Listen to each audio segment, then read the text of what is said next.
ತೀವ್ರ ಕುತೂಹಲವನ್ನ ಕೆರಳಿಸಿದಂತಹ ರಾಷ್ಟ್ರ ರಾಜಧಾನಿ ದೆಹಲಿಯ ವಿಧಾನಸಭೆ ಚುನಾವಣೆಯ ಫಲಿತಾಂಶ ಇವತ್ತು ಪ್ರಕಟ ಆಗಿದೆ. ರಾಷ್ಟ್ರ ರಾಜಧಾನಿಯಲ್ಲಿ ಬಿಜೆಪಿಗೆ ಪ್ರಚಂಡ ಗೆಲುವು ದಕ್ಕಿದೆ. 27 ವರ್ಷಗಳ ಬಳಿಕ ಮತ್ತೆ ಬಿಜೆಪಿಗೆ ಅಧಿಕಾರದ ಚುಕ್ಕಾಣಿ ಸಿಕ್ಕಿದೆ. ಮೋದಿ ತಂತ್ರದ ಮುಂದೆ ಮಕಾಡೆ ಮಲಗಿದ್ದಾರೆ ಕೇಜ್ರಿವಾಲ್. ಇನ್ನು ಕಾಂಗ್ರೆಸ್ಗೂ ಕೂಡ ದೆಹಲಿಯಲ್ಲಿ ಮಹಾ ಮರ್ಮಾಘಾತ. ಬಿಜೆಪಿಗೆ 48, ಆಪ್ಗೆ 22 ಕ್ಷೇತ್ರಗಳಲ್ಲಿ ಮುನ್ನಡೆ. ಇನ್ನು ಅಧಿಕೃತವಾಗಿ ಬಿಜೆಪಿಯ 37 ಅಭ್ಯರ್ಥಿಗಳು ಜಯಭೇರಿಯನ್ನ ಬಾರಿಸಿದ್ದಾರೆ. ಇನ್ನು 17 ಕ್ಷೇತ್ರಗಳಲ್ಲಿ ಆಪ್ ಅಭ್ಯರ್ಥಿಗಳಿಗೆ ಗೆಲುವು ಸಿಕ್ಕಿದೆ. ಆದರೆ ಕಾಂಗ್ರೆಸ್ ಮಾತ್ರ ದೆಹಲಿಯಲ್ಲಿ ತನ್ನ ಖಾತೆಯನ್ನೇ ತೆರೆದಿಲ್ಲ.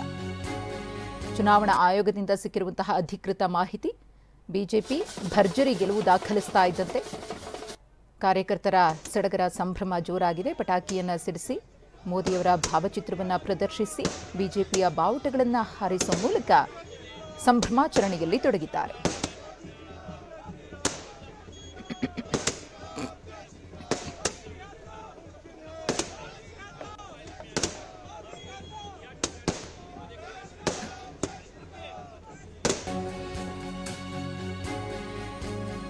ಭರ್ಜರಿ ಗೆಲುವಿನ ಬೆನ್ನಲ್ಲೇ ಬಿಜೆಪಿಯಲ್ಲಿ ಸಿಎಂ ಸ್ಥಾನಕ್ಕೆ ರೇಸ್. ಮುಖ್ಯಮಂತ್ರಿ ರೇಸ್ನಲ್ಲಿ 7 ಮಂದಿ ಅಭ್ಯರ್ಥಿಗಳಿದ್ದಾರೆ. ಅರವಿಂದ ಕೇಜ್ರಿವಾಲ್ ಸೋಲಿಸಿದ ಪರ್ವೇಶ್ ವರ್ಮಾ ಅವರು, ಸುಷ್ಮಾ ಸ್ವರಾಜ್ ಪುತ್ರಿ ಬನ್ಸುರಿ ಸ್ವರಾಜ್, ಹಾಗೆಯೇ ನವದೆಹಲಿಯ ಸಂಸದಿಯಾಗಿರುವ ಬನ್ಸುರಿ ಸ್ವರಾಜ್ ಅವರು ಕೂಡ ಸಿಎಂ ರೇಸ್ನಲ್ಲಿದ್ದಾರೆ. ಒಟ್ಟು 7 ಮಂದಿ ಸಿಎಂ ಕುರ್ಚಿಯ ಮೇಲೆ ಕಣ್ಣಿಟ್ಟಿದ್ದಾರೆ. ಆದರೆ ಬಿಜೆಪಿ ಹೈಕಮಾಂಡ್ ಯಾರಿಗೆ ಮಣೆ ಹಾಕುತ್ತೆ ಅನ್ನೋದನ್ನ ಕಾದು ನೋಡಬೇಕಿದೆ.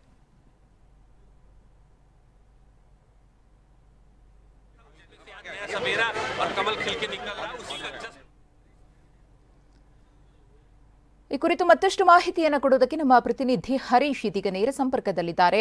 ಹರೀಶ್, ಬಿಜೆಪಿ ಭರ್ಜರಿ ಗೆಲುವನ್ನು ದಾಖಲಿಸಿದೆ. ಬರೋಬ್ಬರಿ 27 ವರ್ಷಗಳ ಬಳಿಕ ದೆಹಲಿ ಗದ್ದುಗೆಯನ್ನ ಏರುವುದಕ್ಕೆ ಕೌಂಟ್ ಡೌನ್ ಶುರುವಾಗಿದೆ. ಇನ್ನು ಸಿಎಂ ರೇಸ್ನಲ್ಲೂ ಕೂಡ ತುಂಬಾ ಮಂದಿಯ ಹೆಸರು ಕೇಳಿ ಬರ್ತಾ ಇದೆ. 7 ಮಂದಿಯ ಹೆಸರು ಮುನ್ನೆಲೆಗೆ ಬಂದಿದೆ. ಯಾರಿಗೆ ಬಿಜೆಪಿ ಹೈಕಮಾಂಡ್ ಅವಕಾಶವನ್ನ ಮಾಡಿಕೊಡಬಹುದು, ಏನೆಲ್ಲ ಮಾನದಂಡಗಳನ್ನು ಅನುಸರಿಸಬಹುದು ಅಂತ? ಹೌದು ಮಧು, ಬಿಜೆಪಿ ಐತಿಹಾಸಿಕ ಗೆಲುವನ್ನು ದೆಹಲಿ ಚುನಾವಣೆಯಲ್ಲಿ ಸಾಧಿಸಿರುವಂತಹದ್ದು. ಬರೋಬ್ಬರಿ 48 ಸ್ಥಾನಗಳನ್ನು ಗೆಲ್ಲುವ ಮೂಲಕ ಬಿಜೆಪಿ ದೆಹಲಿಯಲ್ಲಿ ಅಧಿಕಾರವನ್ನು ಹಿಡಿತಾ ಇದೆ. ಹೀಗಿದ್ದಾಗ ದೆಹಲಿಯ ಮುಖ್ಯಮಂತ್ರಿ ಯಾರು ಅನ್ನುವಂತಹ ಚರ್ಚೆ ನಡೀತಾ ಇದೆ. ನವದೆಹಲಿ ಕ್ಷೇತ್ರದಲ್ಲಿ ಅರವಿಂದ್ ಕೇಜ್ರಿವಾಲ್ ಅವರನ್ನ ಸೋಲಿಸಿ ಬಿಜೆಪಿಯಿಂದ ಗೆದ್ದಿರ್ತಕ್ಕಂಥ ಪರ್ವೇಶ್ ವರ್ಮಾ ಅವರು ಮೊದಲ ಸಾಲಿನಲ್ಲಿ ನಿಲ್ತಾರೆ. ಅವರಿಗಾಗಲೇ ಅಮಿತ್ ಶಾ ಅವರನ್ನ ಭೇಟಿ ಮಾಡಲಿಕ್ಕೆ ಎಲ್ಲ ತಯಾರಿಯನ್ನು ನಡೆಸ್ಕೊಳ್ತಾ ಇದ್ದಾರೆ. ಅವರೇ ಮುಖ್ಯಮಂತ್ರಿ ಆಗಬಹುದು ಅನ್ನುವಂತಹ ಚರ್ಚೆಗಳು ಕೂಡ ನಡೀತಾ ಇದೆ. ಬಿಜೆಪಿ ನಾಯಕರಾಗಿರ್ಬೋದು, ಕಾರ್ಯಕರ್ತರಾಗಿರ್ಬೋದು ಅದೇ ಉತ್ಸಾಹದಲ್ಲಿ ಕೂಡ ಇರುವಂತಹದ್ದು.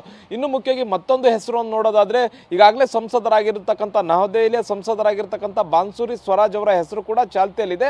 ಆದರೆ ಅವರು ಸಂಸದರಾಗಿರೋದ್ರಿಂದ ದೆಹಲಿಯಲ್ಲಿ ಮತ್ತೆ ಮುಖ್ಯಮಂತ್ರಿ ಆಗುವಂತಹದ್ದು ಸಾಧ್ಯತೆಗಳು ತೀರಾ ಕಡಿಮೆ ಇದೆ. ಮತ್ತೆ ಈ ಬನ್ಸುರಿ ಸ್ವರಾಜ್ ಅವರ ಹೆಸರು ಕೂಡ ಚರ್ಚೆಯಲ್ಲಿ ಇರುವಂತಹದ್ದು. ಇನ್ನು ಮುಖ್ಯವಾಗಿ ಇನ್ನು ಪ್ರಮುಖ ಬೇರೆ ಬೇರೆ ಹೆಸರುಗಳನ್ನು ನಾವು ನೋಡ್ತಾ ಹೋಗೋದಾದ್ರೆ, ವಿಜೇಂದ್ರ ಗುಪ್ತಾ ಅವರಿದ್ದಾರೆ. ವಿಜೇಂದ್ರ ಗುಪ್ತಾ ಅವರು ರೋಹಿಣಿ ಕ್ಷೇತ್ರದಲ್ಲಿ ಸ್ಪರ್ಧೆ ಮಾಡಿ ಗೆದ್ದಿರುವಂತವರು. 2015ರಲ್ಲೂ ಕೂಡ ಬಿಜೆಪಿ ಕಳಪೆ ಪ್ರದರ್ಶನ ನೀಡಿದಾಗಲೂ ಕೂಡ ಅವರು ಗೆಲುವನ್ನು ಸಾಧಿಸಿದ್ರು. 2020ರ ಚುನಾವಣೆಯಲ್ಲೂ ಕೂಡ ಬಿಜೆಪಿ ಕಳಪೆ ಪ್ರದರ್ಶನವನ್ನು ದೆಹಲಿಯಲ್ಲಿ ನೀಡಿತ್ತು. ಆದರೂ ಕೂಡ ರೋಹಿಣಿ ಕ್ಷೇತ್ರದಲ್ಲಿ ಗೆದ್ದಿದ್ರು. ಮತ್ತೆ ಅವರು ಬಿಜೆಪಿ ರಾಜ್ಯಾಧ್ಯಕ್ಷರಾಗಿ ಕೆಲಸ ಮಾಡಿದಂತಹ ಅನುಭವ ಕೂಡ ಅವರಿಗೆ ಇದೆ. ಈ ಬಾರಿ ಕೂಡ ಅವರು ವಿಜೇಂದ್ರ ಗುಪ್ತಾ ಅವರು ಗೆದ್ದಿದ್ದಾರೆ. ಅವರ ಹೆಸರು ಕೂಡ ಮುಂಚೂಣಿಯಲ್ಲಿ ಇರುವಂತಹದ್ದು. ಇನ್ನ ಸಿಖ್ ಸಮುದಾಯದ ಮತ್ತೊಬ್ಬ ಪ್ರಮುಖ ವ್ಯಕ್ತಿ ಅಂತಂದ್ರೆ ಮಜಿಂದರ್ ಸಿಂಗ್ ಸಿರ್ಸಾ ಅವರು. ಇವರು ರಜೌರಿ ಗಾರ್ಡನ್ ಇಂದ ಗೆಲುವನ್ನ ಸಾಧಿಸಿರುವಂತವರು. ಮುಖ್ಯವಾಗಿ ಅವರನ್ನೇನಾದ್ರೂ ಮುಖ್ಯಮಂತ್ರಿ ಸ್ಥಾನಕ್ಕೆ ಕೂರಿಸಿದ್ದೆ ಆದಲ್ಲಿ ಮುಂಬರುವಂತಹ ಪಂಜಾಬ್ ಚುನಾವಣೆಯಲ್ಲಿ ಬಿಜೆಪಿಗೆ ಹೆಲ್ಪ್ ಆಗಬಹುದು ಅನ್ನುವಂತಹ ಲೆಕ್ಕಾಚಾರ. ಯಾಕಂತಂದ್ರೆ ಪಂಜಾಬ್ನಲ್ಲಿ ಬಿಜೆಪಿ ತನ್ನ ಅಸ್ತಿತ್ವವನ್ನು ಕಳೆದುಕೊಳ್ತಾ ಇದೆ. ದೆಹಲಿಯಲ್ಲಿ ಒಬ್ಬ ಸಿಖ್ ಸಮುದಾಯದ ನಾಯಕರನ್ನ ಮುಖ್ಯಮಂತ್ರಿ ಮಾಡಿದ್ದೆ ಆದಲ್ಲಿ ಅದು ಪಂಜಾಬ್ ಚುನಾವಣೆಗೆ ಸಹಾಯಕ ಆಗಬಹುದು ಅನ್ನುವಂಥ ನಿಟ್ಟಿನಲ್ಲಿ ಕೂಡ ಲೆಕ್ಕಾಚಾರಗಳನ್ನ ಆಗ್ತಾ ಇದೆ. ಇನ್ನೊಂದು ಮುಖ್ಯವಾಗಿ ದಲಿತ ಫೇಸ್ ಅಂತ ನೋಡೋದಾದ್ರೆ ಕರೋಲ್ ಬಾಗ್ನಲ್ಲಿ ಸ್ಪರ್ಧಿಸಿ ಗೆಲುವನ್ನು ಸಾಧಿಸಿರ್ತಕ್ಕಂತಹ ದುಷ್ಯಂತ್ ಗೌತಮ್ ಇವರು ಪ್ರಮುಖ ದಲಿತ ನಾಯಕರು. ಇವರು ಕರೋಲ್ ಬಾಗ್ನಲ್ಲಿ ಗೆಲುವನ್ನು ಸಾಧಿಸಿದ್ದಾರೆ. ಅತ್ಯಂತ ಹೆಚ್ಚಿನ ಮತಗಳನ್ನ ತೆಗೆದುಕೊಂಡು ಗೆಲುವನ್ನು ಸಾಧಿಸಿರ್ತಕ್ಕಂತಹ ದುಷ್ಯಂತ್ ಗೌತಮ್ ಅವರು ಕೂಡ ದೆಹಲಿಯ ಮುಖ್ಯಮಂತ್ರಿ ಸ್ಥಾನದ ರೇಸ್ನಲ್ಲಿ ಇರ್ತಕ್ಕಂಥದ್ದು. ಇನ್ನು ಹರೀಶ್ ಖುರಾನ ಅವರಿದ್ದಾರೆ. ಇವರು ಮದನ್ ಲಾಲ್ ಖುರಾನ ಅವರ ಪುತ್ರ.